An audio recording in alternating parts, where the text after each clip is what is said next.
People can be astonishingly forthright and appear very knowledgeable in the comments section, and it's all very entertaining. Somebody here says, Nicholas Bethel says, Trump is Putin's ventriloquist dummy when it comes to Ukraine. I'm inclined to agree. But is there any evidence about this? Is there any evidence to support this idea? And you come down to a thing called the Steele Report, and you come down to a wealth of issues and rumours. But let's be clear. Let's be clear. And I got a very interesting email yesterday, and I'm inclined to agree with it.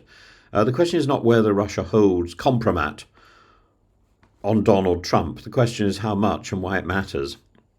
And to speak with military friends is to meet with a remarkable uniformity of opinion.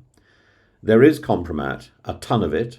The so-called water sports video, which I think is not about something Ed Davey would have been doing, is the tabloid tip of an iceberg composed of decades of cultivation, influence, and softly whispered promises in Moscow hotel suites. This is, consider the timeline. Trump appears on the Eastern Bloc's radar in 1977 when he married Ivana Zalnikova, a Czech, and therefore a magnet for surveillance. By 1987, he's touring Moscow and St. Petersburg, seduced by flattery, fed Kremlin talking points, and the KGB via operatives like Semyon Kislin and Shvets identified him as intellectually vulnerable and emotionally volatile. In short, an easy mark.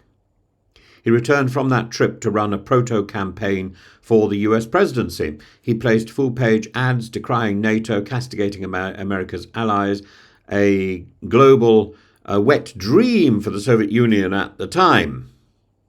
Former KGB Mayor Yuri Shvets claims that these ads were hailed internally as successful, active measures carried out by a new KGB asset. And this was no accident, nor was it prophecy. It was a long-time cultivation, opportunistic and adaptable, and the Soviets and later the FSB were not necessarily betting that Trump would become president, but they were betting that he would remain useful, and useful he's been. Fast forward to Helsinki 2018, standing beside Vladimir Putin, Trump refused to side with American intelligence over over information from the Russian president. And the former CIA operations chief Jack Devine saw in that moment not the craft of an asset, but the oafishness of an owned man.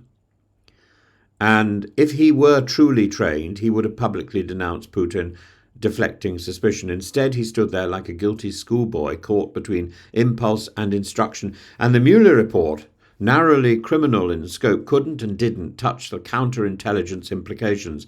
But the Center for American Progress recorded at least 272 contacts between Trump's circle and Russian-linked figures. Unger and Shvets believe the full picture was never investigated, and they may be right. So yes, Trump may not be a Manchurian candidate in the Hollywood sense. He may simply be a narcissist played expertly by a foreign power, which brings us to the real danger.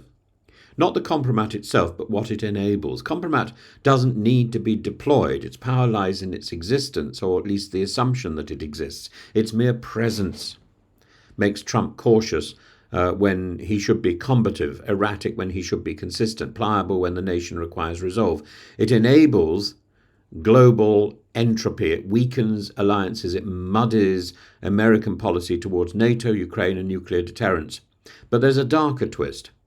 Were Trump to be removed by ballot, indictment, or, God forbid, something more permanent, we do not reset to neutral. We reset. We pass the baton to JD Vance. And here the blood truly runs cold, because Vance is not owned. He doesn't need flattery. He believes. He has the passion of a convert. He believes in a vision of American decline repurposed as a renaissance. He's articulate, composed, ideologically assured, and he's terrifying. He is, to quote the people who seem to know more than I do, more credible to a credulous electorate. And he's far more radical in his worldview, in his attitudes. Which is why perhaps Trump remains in place, not because of the compromat, or not despite the compromat, actually because of the compromat. The compromat is one thing, but the fear of Vance is quite another. He is the compromised known quality. He's the compromised character. But the gerbil in the wheel, whose predictable madness is demonstrable, is Vance. And somehow the Trump madness is preferable to the Vance's coldly reasoned revolution. Round and round the gerbil wheel he goes. The compromat keeps Trump tethered. Vance, by contrast, is unencumbered by anything except absurdity. And so we have a bizarre Orwellian outcome. The very reason Trump is so dangerous, his long history of entanglements with adversaries, is also what makes him more manageable than his potential successor.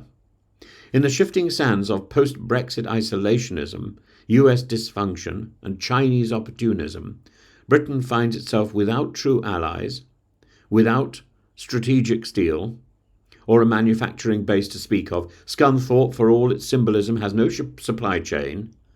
Diplomacy is reduced to handshakes over whiskey tariffs and panicked phone calls to Washington.